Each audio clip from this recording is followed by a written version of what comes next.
Hello guys, কেমন আছো? আশা করি সবাই ভালো আছো। আজকে তোমাদের জন্য টপ 10 ডোঙ্গা এনিমি নিয়ে চলে এসেছি। চাইনিজ এনিমিতে অনেকেই দেখেছো। এখন আমি নিয়ে এসেছি টপ 10 ডোঙ্গা, যেগুলা পুরোই মারাত্মক এবং অসাধারণ, যেগুলা দেখলে আপনার পুরো মাথা নষ্ট হয়ে যাবে। আর স্টোরিগুলো তো একদমই পুরো আগুন, এক একটা দিয়ে এক একটা কোনো কম না। তো বেশি দেরি না করে ভিডিওটি শুরু করা যাক। প্রথমে আছে সোলডেন্ট। এই এনিমিটির বিশেষত্ব হলো, এই এনিমিগুলোর পাওয়ার হলো সোল, মানে আত্মা বলি আমরা। এই আত্মার মাধ্যমে তারা ফাইট করে থাকে। বিভিন্ন প্রাণীর সোল দিয়ে তারা ফাইট করে এবং যার সোল যত পাওয়ারফুল তাকেই সবাই পাওয়ারফুল মনে করে, সেই রাজত্ব করে। দ্বিতীয় number battle to the heavens. এই এনিমিটার বিশেষত্ব হলো যে মেইন ক্যারেক্টার, তার পাওয়ার হলো ফায়ার, মানে আগুন দিয়ে সে পাওয়ারফুল হয়। একটি আগুন সে বিভিন্ন জায়গা থেকে কালেক্ট করে পাওয়ার সংগ্রহ করে পাওয়ারফুল হয়। এবং ছোটবেলায় তার মাকে কিডন্যাপ করে নেয়। সে তার মাকে খুঁজতে গিয়ে তার বাবাকেও হারায় এবং তার মাস্টারও আছে। তার মাস্টারের মাধ্যমে সে পাওয়ারফুল হতে থাকে। এর পরের এনিমিটা হলো পারফেক্ট ওয়ার্ল্ড। এই এনিমিটার বিশেষত্ব হলো, এই এনিমিটার লেভেল কখনো শেষই হয় না। যেটা জানার পরে মেন ক্যারেক্টার সিদ্ধান্ত নেয় সে পুরো দুনিয়াকে দেখিয়ে দিবে, সে তার দুনিয়ার থেকে সবচেয়ে পাওয়ারফুল হয়ে দেখাবে এবং তার পরিবারকে সুরক্ষিত রাখবে। তারপরের যে এনিমিটা আছে সেটার নাম হলো সোলো স্টার।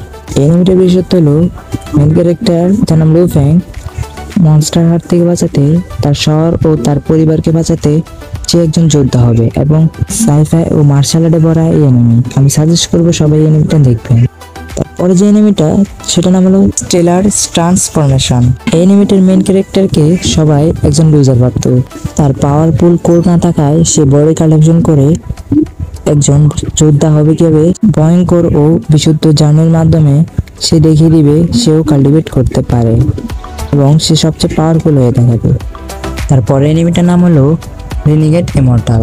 এনিমিটার বিশেষত্ব হলো, মেন ক্যারেক্টার ছিল অনেক দুর্বল ও তার পরিবার ছিল অনেক নিম্নমানের পরিবার। মেন ক্যারেক্টারের পাওয়ারফুল হওয়ার জার্নিতে তখন একজনের সাথে ঝগড়া হয়। এই একজনকে মারার কারণে তার পুরো পরিবারকে শেষ করে দেয় এমন একটি লিডার, যেটা রিমেজ নেওয়াতে আমাদের মেন ক্যারেক্টার কিভাবে দুঃসাহসী লড়াই করে বেঁচে থাকবে এবং মা বাবার রিভেঞ্জ কিভাবে নেবে তার পুরো জার্নি দেখাবে। তাই সবাই এই এনিমিটা অবশ্যই দেখবেন। এই এনিমিটা অনেক সেট এবং ফানি এবং পাওয়ারফুল, সুপার হিরো অ্যাকশন যা আছে সবই আছে এটার মধ্যে। তারপরের যে ডোঙ্গাটি আছে সেই ডোঙ্গাটির নাম হলো মার্শাল ইউনিভার্স। এটা হলো বিটিটিএস এবং মার্শাল ইউনিভার্স, এর দুটোটা একই ইউনিভার্সের কিন্তু দুটোটা আলাদা গ্যালাক্সির, মানে একই ডোঙ্গা বলতে পারি।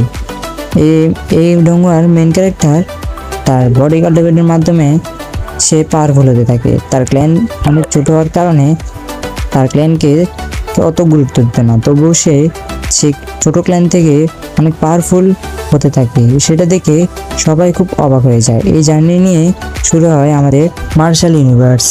অবশ্যই এনিমিটার দেখবেন সবাই, কারণ বিটিটিএস এবং এই মার্শাল ইউনিভার্স একটার সাথে একটা কানেক্ট আছে, তাই সবাই এই এনিমিটা দেখবেন।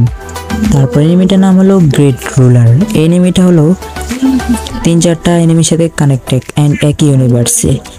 এটার মেন ক্যারেক্টার হলো মুচান। মুচান হলো গ্রেট 1000 ওয়ার্ল্ডের সবচেয়ে পাওয়ারফুল যে ডেমন এম্পায়ার, সেও ভয় পায়।